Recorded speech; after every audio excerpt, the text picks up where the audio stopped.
Konsep olahraga dan ekonomi. Di sini izinkan saya memperkenalkan diri dulu. Saya dari kelompok 4. Dikarenakan Nogi Wikarnain itu tidak mengambil mata kuliah sosiologi olahraga, jadi di sini saya mempresentasikannya itu sendiri. Yang pertama yaitu ekonomi. Kata ekonomi berasal dari bahasa Yunani, oikos dan nomos. Oikos berarti rumah tangga, sedangkan nomos berarti aturan atau kaidah atau pengelolaan. Dengan demikian dapat diartikan bahwa ekonomi yaitu sebagai kaidah-kaidah, aturan-aturan atau cara pengelolaan suatu rumah tangga. Ilmu ekonomi adalah cabang ilmu sosial yang mempelajari berbagai perilaku ekonomi terhadap keputusan ekonomi yang dibuat dalam pemenuhan kebutuhan manusia yang relatif terbatas dengan sumber yang tak terbatas. Ilmu ekonomi mencoba memecahkan masalah dengan cara menghasilkan atau menciptakan barang dan jasa untuk memenuhi kebutuhan yang kemudian didistribusikan pada pada masyarakat yang membutuhkannya.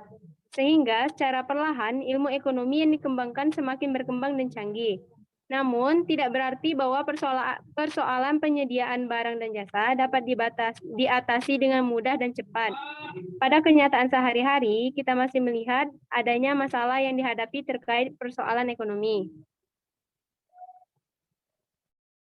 Yang kedua yaitu pengertian dari olahraga.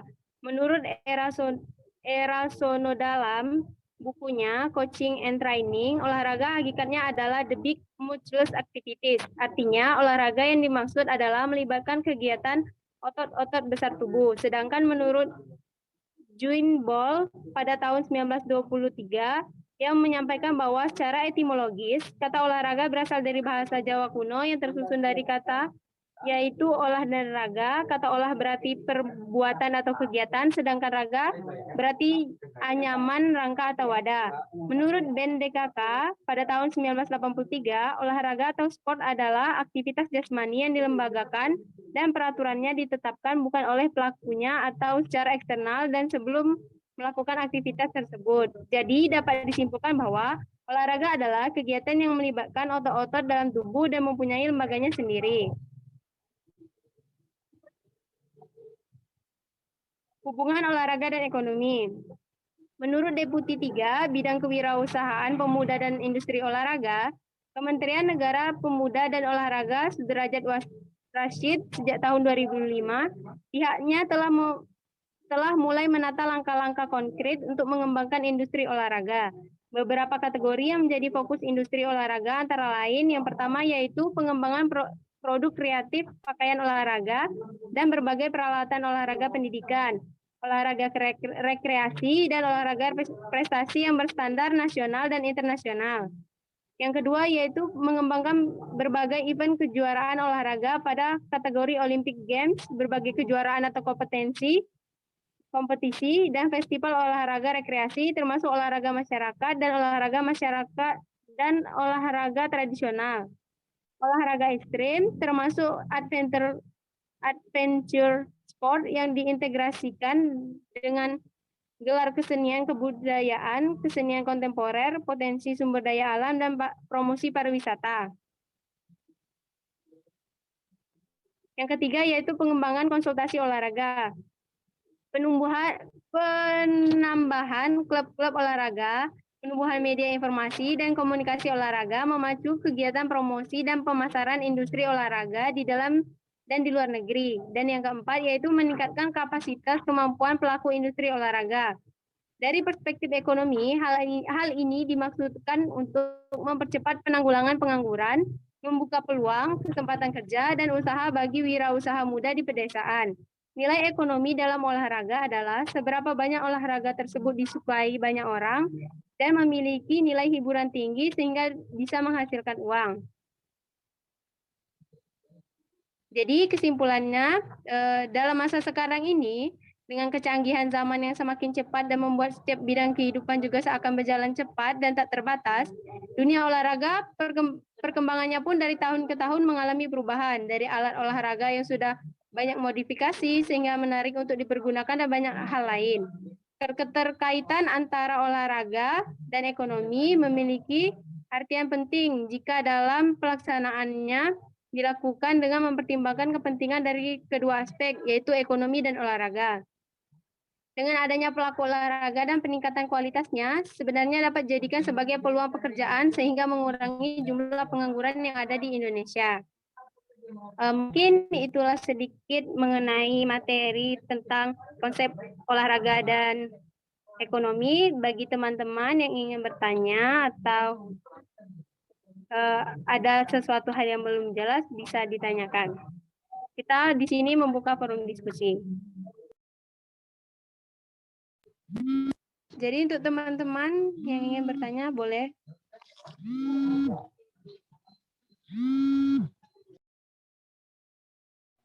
Izin bertanya, Selfie. Iya, silakan.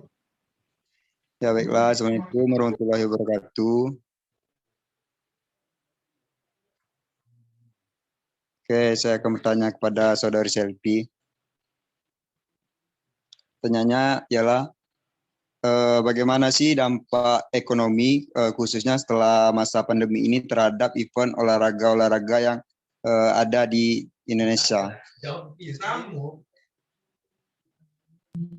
Oke, terima kasih untuk Andi. Mungkin dari teman-teman yang lain ada pertanyaan?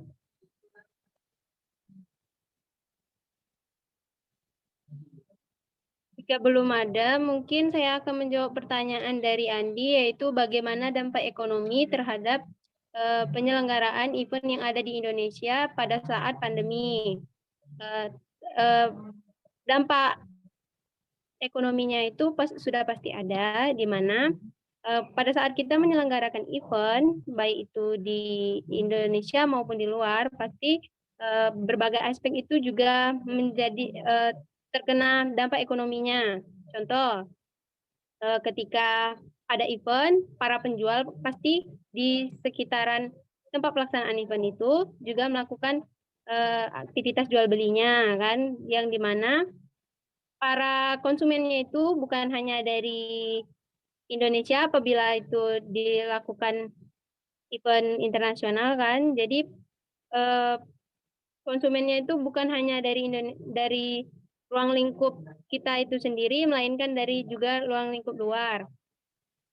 Dampaknya itu ya itu seperti event sekarang kan sudah ada yang mulai dilaksanakan, namun kan hanya terbatas, di mana tidak seluruh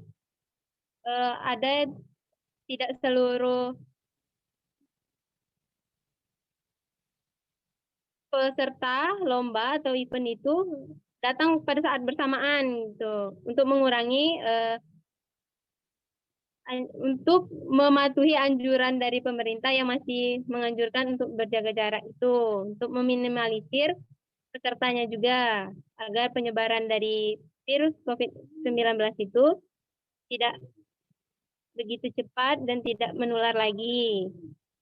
Dampak ekonominya itu sudah pasti ada dan mungkin sangat dirasakan di mana ketika para penjual yang berada di sekitaran event itu merasakan dampak penghasilannya, bagaimana cara dia mempromosikannya, mungkin seperti itu. Atau ada yang kurang dimengerti?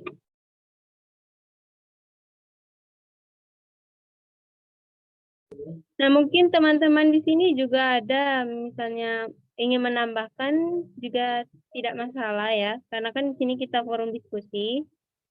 Jika mungkin ada penyampaian dari saya tadi yang perlu ditambahkan atau kurang tepat menurut teman-teman, boleh.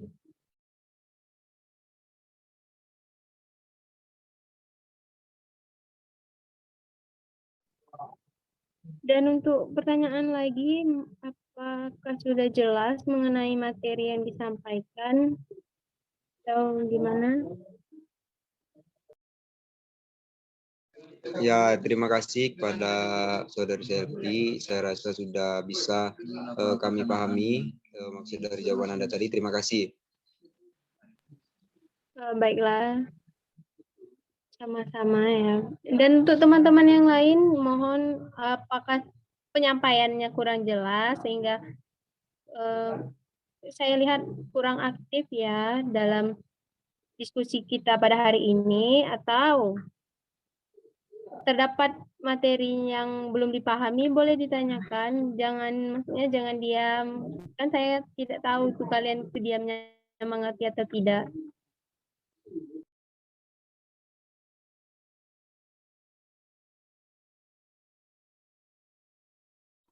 Izin bertanya, Saudari Selvi.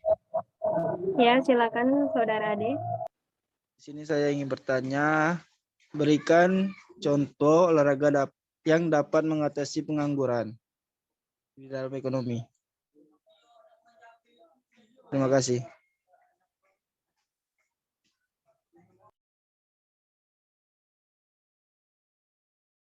Oke, mungkin saya akan menjawab pertanyaan dari Saudara Ade mengenai contoh olahraga yang dapat mengatasi pengangguran. Sebelumnya saya ingin menjelaskan maksud dari olahraga dapat mengatasi pengangguran itu sendiri kan, kita tidak perlu untuk menjadi seorang seperti PNS untuk ini mendapatkan pekerjaan. Jadi kan olahraga itu adalah sesuatu pekerjaan yang mudah yang menggunakan skill yang kita punya untuk mendapatkan suatu pekerjaan. Menjadi seorang atlet, menjadi seorang pelatih itu sudah termasuk pekerjaan. Jadi contoh olahraga apa? Semua olahraga itu sudah bisa menjadi mengatasi pengangguran gitu. Baik itu dari olahraga dari permainan, olahraga atletik, olahraga panjat tebing, olahraga ekstrim itu juga sudah bisa menjadi mengatasi pengangguran. Maksudnya pengangguran di sini tuh kayak kan masih banyak sekarang tuh permainan kan. Maksud dari penganggurannya tuh di sini kan banyak sekarang tuh atlet-atlet yang masih yang masih bukan gimana ya, bukan anak zaman Z atau generasi Z gitu, ada juga yang generasi-generasi di atas kita, sehingga kan berarti mereka itu masih membutuhkan olahraga itu sebagai pekerjaan. Kayak di dalam bulu tangkis itu ada the daddies kan yang masih menggeluti bidang bulu tangkis yang dijadikannya sebagai pekerjaan, namun di balik itu kita juga harus memikirkan bagaimana setelah kita tidak berkecimpung lagi di dalam dunia olahraga itu. Artinya kan kita sudah memiliki bekal yang bisa kita kembangkan, artinya ketika kita sudah tidak menjadi atlet, kita bisa menjadi pelatih. Artinya kan di situ sudah membantu mengatasi pengangguran. Oke, terima kasih Saudari Selvi. Jawabannya ada yang ingin menambahkan atau menyanggah dari jawaban saya? Boleh? Kalau dari saya sudah Sel. Terima kasih. Ya, terima kasih kembali untuk saudara Ade. Dan untuk teman-teman yang lain, apakah masih ada pertanyaan? Izin bertanya, Sal. Ya, silakan kepada Ardi. Kan di masa pandemi ini industri olahraga mendapatkan penurunan pendapatan ekonomi. Bagaimana solusinya supaya di dalam pandemi ini bisa meningkatkan ekonomi olahraga tersebut? Ya, terima kasih.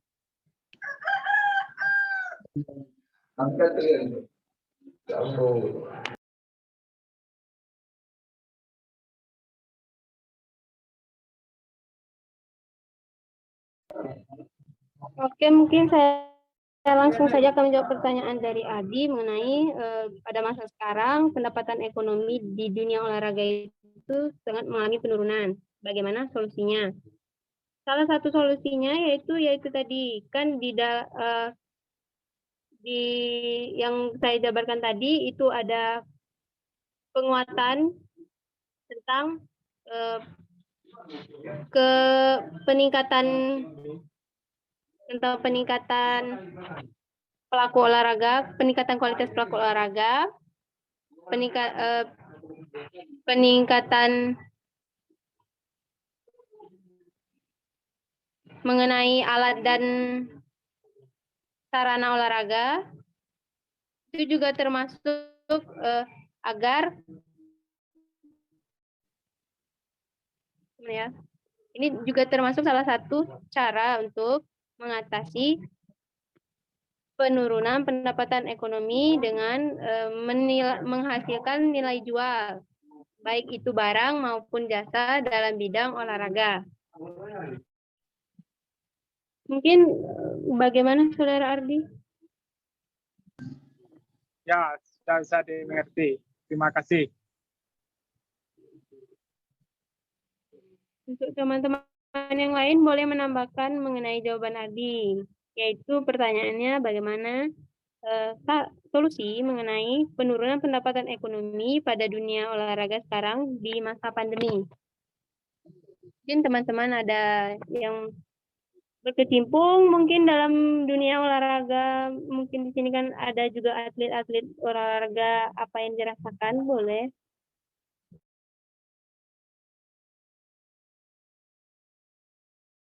Izin bertanya. Ya, silakan Juli. Oke, terima kasih kepada kelompok 4. Waktunya dikit lagi, mungkin saya persingkat tanyanya. Bagaimana kalau pandangan saya bahwa atlet itu tidak menjamin ekonomi? Bagaimana pandangan? Apakah menjadi atlet itu tidak menjamin ekonomi sampai tua gitu? Bagaimana pandangan kelompok 4 dan solusinya? Ya, terima kasih. Ini mirip sudah pada jawaban Ade tadi ya, sudah saya juga terangkan bahwa memang menjadi atlet itu tidak menjamin perekonomian kita sampai tua. Namun kita dituntut apabila kita setelah berkecimpung di dunia olahraga, kita dituntut bagaimana pemikiran kita ke depannya nanti, bagaimana apa yang harus kita lakukan ketika kita sudah tidak menjadi seorang atlet yang seperti saya contohkan, kita bisa menjadi seorang pelatih, kita juga bisa menjadi seorang ahli di bidang olahraga, kita bisa menjadi pengamat olahraga, seperti itu. Jadi solusinya yaitu kita harus memikirkan bagaimana ke depannya nanti, setelah kita tidak menjadi atlet, apa kemampuan dalam diri kita ini yang kita kuasai, kita juga harus mulai mengetahui. Mungkin itu sih pendapat dari saya. Oke, terima kasih.